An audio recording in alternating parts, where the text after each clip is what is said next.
Assalamualaikum warahmatullahi wabarakatuh. Perkenalkan, saya Roheni MPD, dosen tetap Prodi PGSD Universitas Nahdlatul Ulama Cirebon. Pada kesempatan kali ini, saya ingin menyampaikan hal terkait mata kuliah yang saya ampu dan sesuai dengan bidang keahlian saya, yaitu mata kuliah Konsep Dasar Matematika SD. Mata kuliah ini ditunjukkan bagi mahasiswa program studi PGSD semester 1 dengan kode mata kuliah PGD 102 berbobot 3 SKS dan diselenggarakan dalam 16 kali pertemuan tatap muka dengan rincian 14 kali pertemuan materi, 1 kali pertemuan UTS, dan 1 kali pertemuan UAS.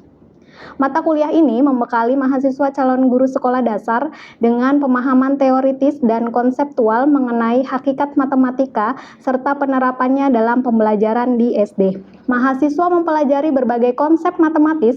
Selain memahami konsep, mahasiswa juga dilatih menganalisis miskonsepsi dan strategi pemecahan masalah siswa SD secara logis dan kritis. Pembelajaran diarahkan untuk menumbuhkan kemampuan berpikir matematis, kemampuan analitis, serta kemampuan mengaitkan konsep matematika dengan konteks kehidupan nyata di sekolah dasar. Adapun pokok pembahasan meliputi hakikat dan peran matematika, penalaran matematika, himpunan, relasi dan fungsi, logika matematika, bilangan, persamaan dan pertidaksamaan linear, barisan dan deret, statistika, peluang, permutasi dan kombinasi, bangun datar dan bangun ruang.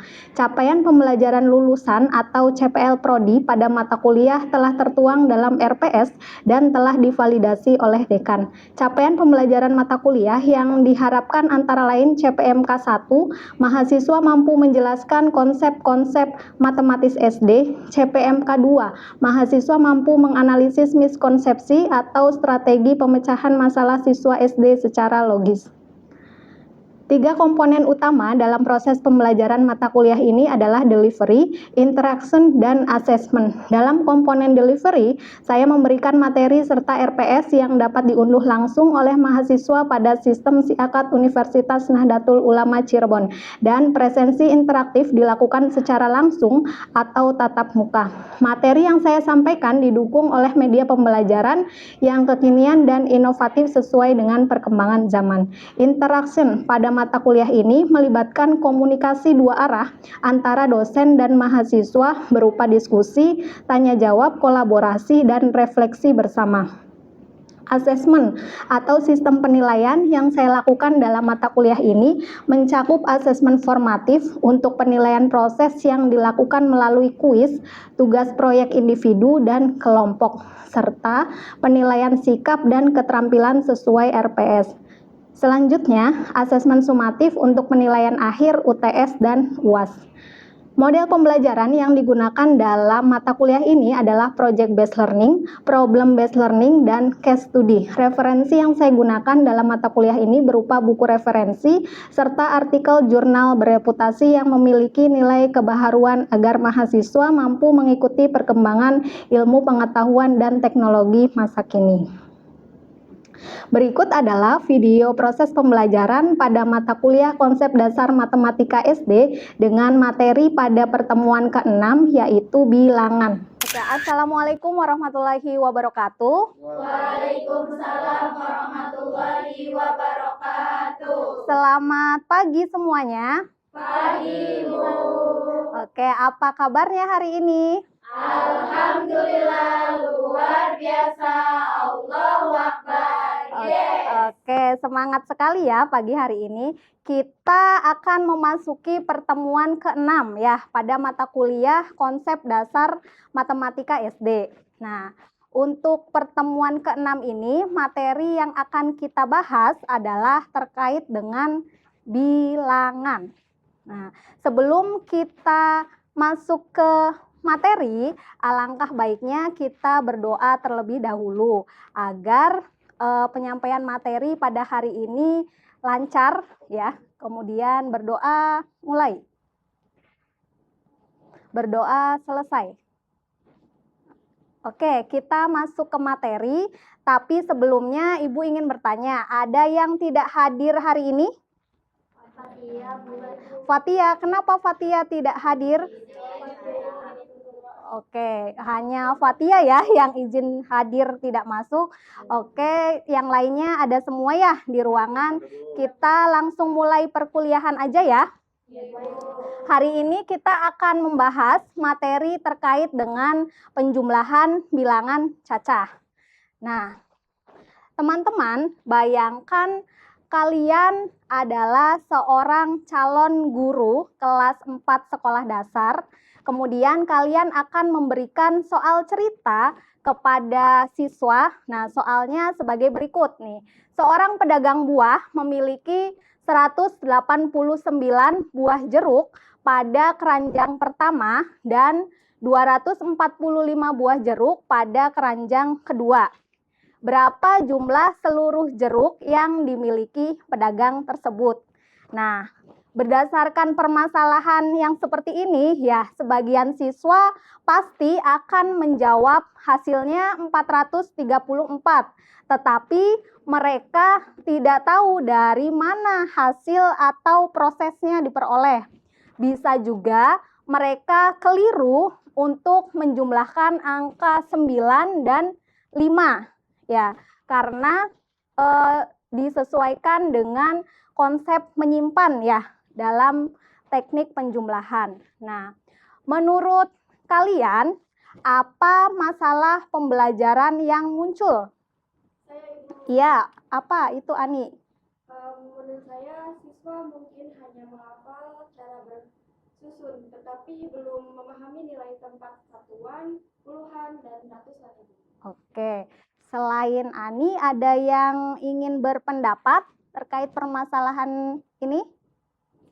Iya, Ai kenapa? Jadi siswa belum bisa menyelesaikan menggunakan konsep yang abstrak. Oh iya, terkait dengan konsep yang abstrak. Selain itu ada lagi? Saya Ibu. Iya, apa Zahra? Bisa jadi ya Bu ya, siswa itu memang belum memahami cara menyelesaikan operasi penjumlahan tuh Bu. Apapun caranya tuh siswa sepertinya belum paham, iya belum memahami. Artinya ya berdasarkan pendapat Ani, kemudian Ai dan Zahra itu diketahui bahwa siswa SD itu sebenarnya dapat menyelesaikan operasi penjumlahan dengan menggunakan berbagai macam cara. Ya, ada yang dengan cara benda konkret, kemudian dengan cara bersusun panjang, maupun dengan cara bersusun pendek. Nah, selanjutnya Ibu akan membagi kalian menjadi 3 kelompok. Nanti setiap kelompok akan Ibu beri lembar kerja mahasiswa ya. Nanti kalian diskusikan bersama teman sekelompoknya. Nah, diskusinya itu terkait dengan bagaimana cara kalian untuk menjelaskan materi operasi penjumlahan ketika kalian mengajarkannya kepada siswa SD. Nah, nanti kalian diskusikan permasalahan tersebut di dalam kelompok kalian. Setelah itu, perwakilan dari setiap kelompok akan memaparkan hasil diskusinya di depan kelas. Oke, sampai sini paham dengan arahan yang Ibu berikan? Oke, nah nanti akan Ibu berikan waktu 5-10 menit untuk kalian berdiskusi ya. Oke, Ibu beri dulu ini udah ya. Kemudian ini. Oke, silahkan kalian berdiskusi dengan teman sekelompoknya ya terkait dengan permasalahan tersebut. Oke.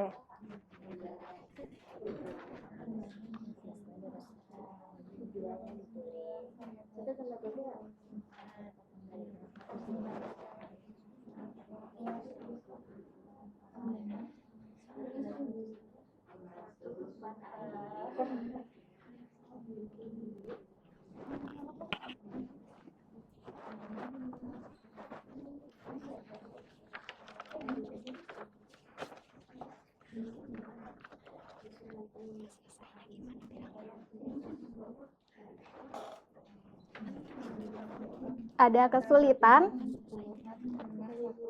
Berarti itu dikelompokkan kan Bu? Iya, dikelompokkan sesuai dengan nilai tempatnya. Iya. baru ini dipecah lagi. Iya, ini Iya, dipecahkan. nanti Ini pecah lagi. iya, kemudian dikelompokkan Kelompok lagi. lagi Ada yang sesuai ratusan, tempatnya. iya, sesuaikan dengan nilai Nilai tempatnya. Seperti itu. Baru langsung dijumlah. Iya. Paham? Paham Ibu.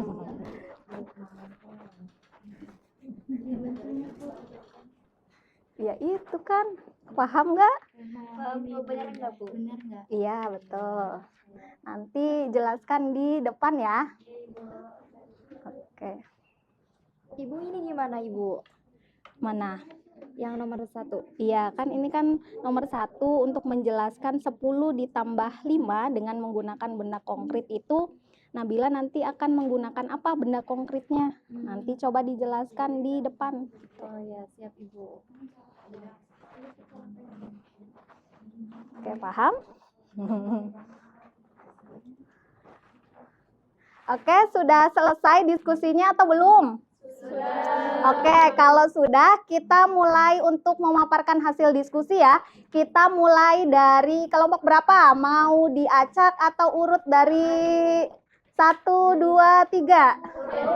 Diacak Ibu. Diacak apa urut? Urut aja ya. Kita mulai dari kelompok 1 untuk mempresentasikan hasil diskusinya. Silahkan kelompok 1. Baik Ibu. Sendiri aja, nggak ditemenin sama yang lain. Boleh. Itu spidolnya di sebelah sana. Boleh kalau Iya, mau Ibu. diambil. Iya, boleh. Assalamualaikum warahmatullahi wabarakatuh. Waalaikumsalam warahmatullahi wabarakatuh. Kami dari kelompok 1 dengan anggota Nabila, Bintang, Hariza, dan Aan. Nah, kami di sini ingin menjelaskan pertanyaan yang pertama, yaitu selesaikan 10 ditambah 5 dengan benda konkret. Nah, jadi Zahra memiliki bunga peliharaan sebanyak 10. Nah, lalu Aan memberikan 5 bunga tersebut Kepada pada Zahra. Iya. Nah, lalu ada berapa bunga yang Zahra miliki, teman-teman? Oke, gimana caranya? Tadinya awalnya adalah ada bunganya itu 10.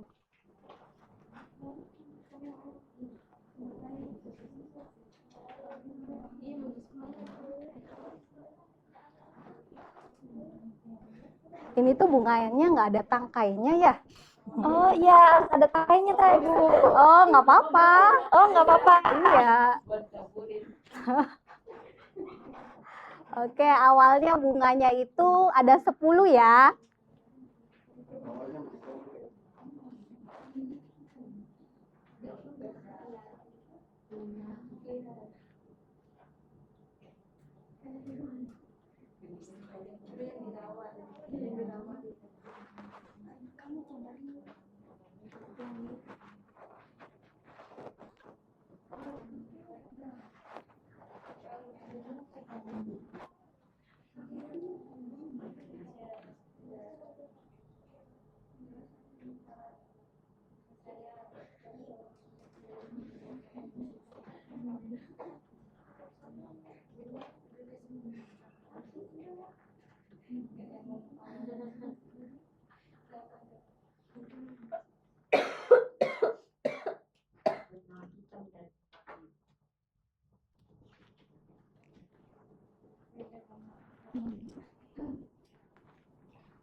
Ukurannya semakin kecil ya bunganya ya.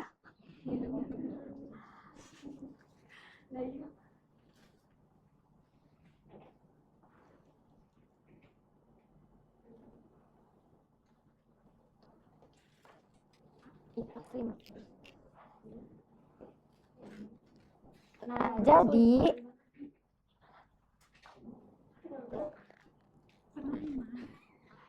Ayo coba dihitung berapa.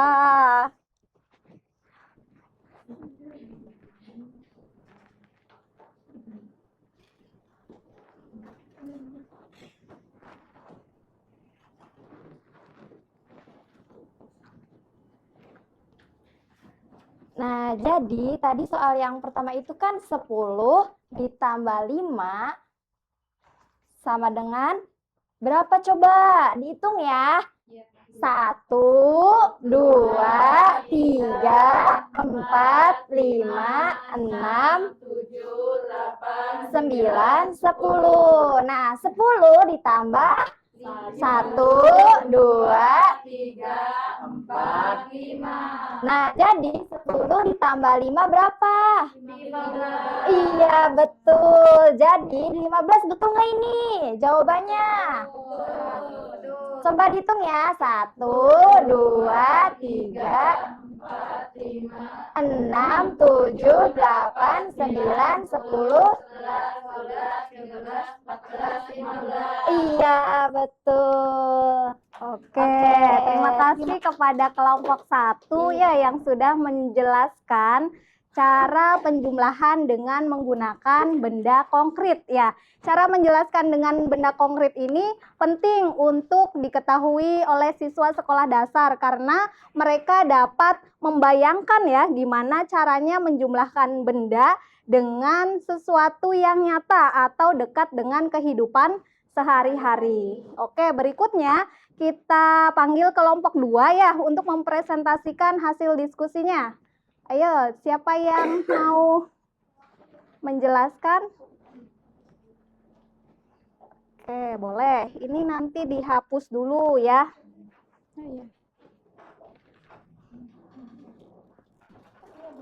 Iya.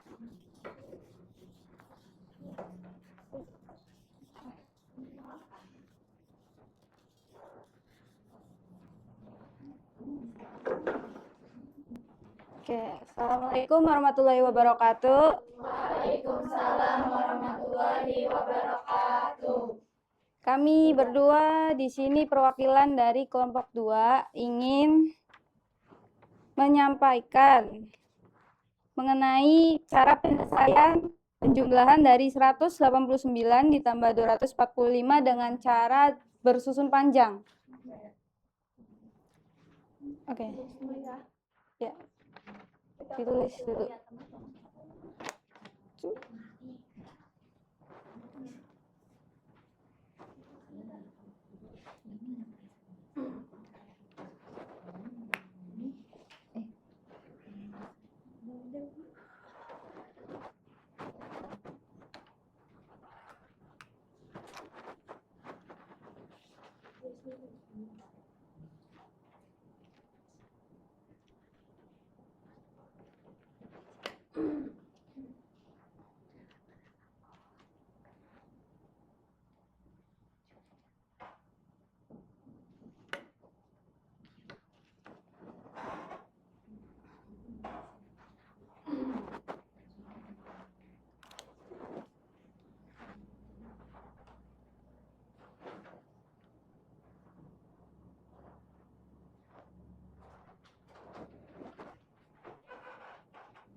Oke, silahkan coba jelaskan ke teman-temannya. Oke, jadi di sini cara bersusun panjang itu menghitung penjumlahan sesuai dengan nilai tempat.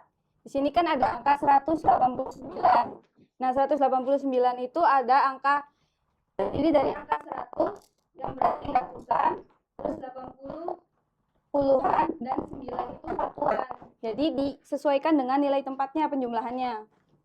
Terus ini juga 245. Yaitu berarti berapa? 200, puluhannya 40, satuannya 5. Ya.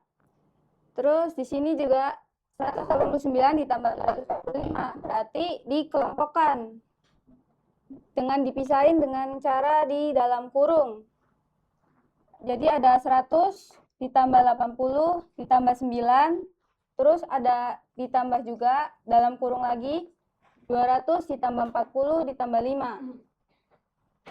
Lalu dikelompokin sesuai dengan nilai tempatnya, yang ratusan dengan ratusan dijumlahkan, puluhan dengan puluhan dijumlahkan, dan satuan dengan satuan dijumlahkan. Berarti kalau ratusan berapa tambah berapa?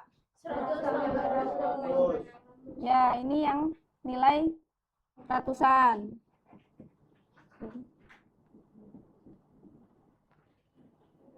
Lalu yang puluhannya? 80 tambah 80. Ini puluhan. Dan satuannya? 9 tambah 5.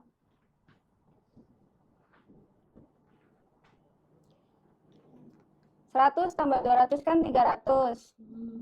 Terus 80 ditambah 40 hasilnya 120. Terus 9 tambah 5 hasilnya 14. Iya, Ini betul. 14, benar. Nah, yang ini kan 120, 300 ditambah yang 120 itu disesuaikan sama tempatnya juga lagi, dipisahin.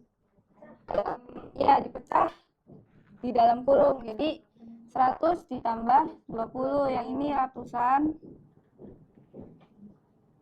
yang ini puluhan,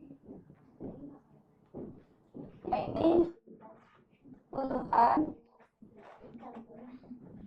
sama yang ininya satuan. Jadi 300 ditambah 100, jadi yang ratusan itu dikelompokin lagi, yang puluhannya juga dikelompokin lagi, 20 ditambah 10, sama yang satuannya jadinya sendiri. Jadi hasilnya ada 434. Kalau digabungin jadi 434. Jadi cara bersusun panjang itu disesuaikan dengan nilai tempatnya, dipisah-pisahkan. Jadi yang ratusan sama ratusan, yang puluhan sama puluhan, dan satuan dengan satuan. Mungkin dari kelompok kami cukup. Oke, terima kasih kepada kelompok 2. Oke, silakan duduk kembali. Iya, Ibu. Oke, jadi untuk cara yang bersusun panjang itu disesuaikan dengan nilai tempatnya ya. Jadi setiap angka itu mewakili nilai tempatnya masing-masing. Ada ratusan, puluhan, dan satuan. Seperti itu. Berikutnya kelompok ketiga ya, terakhir dengan cara bersusun pendek. Oke, silakan. Dihapus dulu.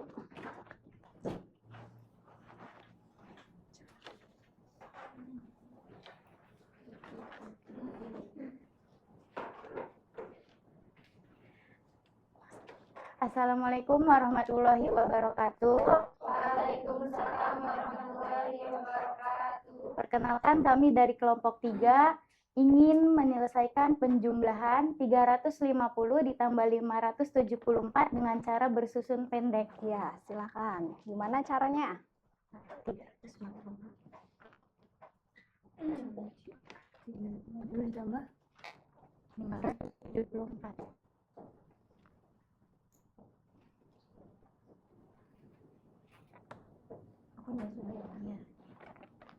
Selanjutnya akan dijelaskan oleh Fuji.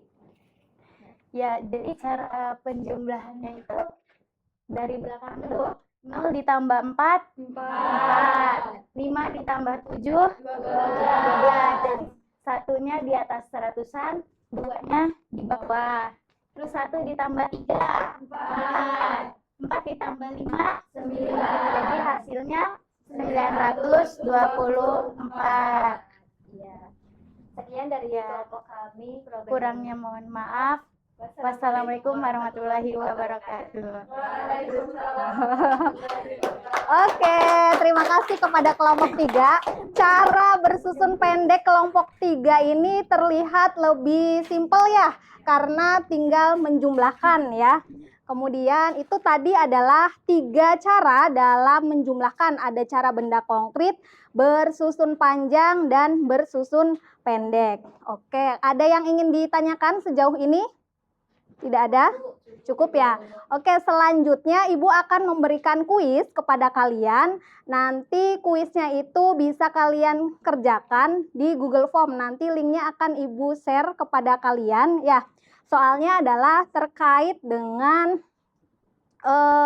seperti ini nih. Soalnya bagaimana cara yang digunakan yang paling mudah ya untuk menjelaskan penjumlahan kepada siswa sekolah dasar, kemudian berikan alasannya seperti itu. Nah, apa pelajaran penting dari kegiatan hari ini? Bu, Ya, apa? jadi penjumlahan bilangan cacah dapat dijelaskan dengan beberapa cara, Bu. Ya. Nah, salah satunya itu menggunakan benda konkret.